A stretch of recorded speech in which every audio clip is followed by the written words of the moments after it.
தேவன் உனக்காக வைத்திருக்கும் பெரிய ரகசிய ஆசீர்வாதம். நீ இன்று பார்க்க முடியாத பல நல்ல காரியங்களை தேவன் உனக்காக அமைதியாக தயாரித்து கொண்டிருக்கிறார். அது சாதாரண ஆசீர்வாதம் அல்ல, ரகசியமாக வைத்திருக்கும் பெரிய ஆசீர்வாதம். 1.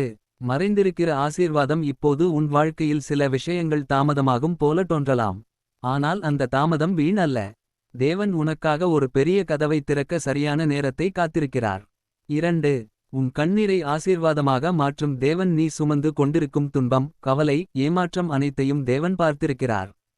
நீ சிந்திய ஒவ்வொரு கண்ணீரும் வீணாகவில்லை. அதற்கு பதிலாக அவர் ஒரு பெரிய சந்தோஷத்தை தரப்போகிறார். 3. சரியான நேரத்தில் வெளிப்படும் அற்புதம். தேவன் செய்யும் காரியங்கள் திடீரென்று நடக்கும். நீ எதிர்பார்க்காத நேரத்தில், எதிர்பார்க்காத வழியில் உன் வாழ்க்கையில் ஒரு அற்புதம் நடக்கும். 4. உன் வாழ்க்கையை உயர்த்தும் திட்டம். இப்போது நீ இங்கு இருந்தாலும் தேவன் உன்னை அங்கேயே விட்டு விடமாட்டார்.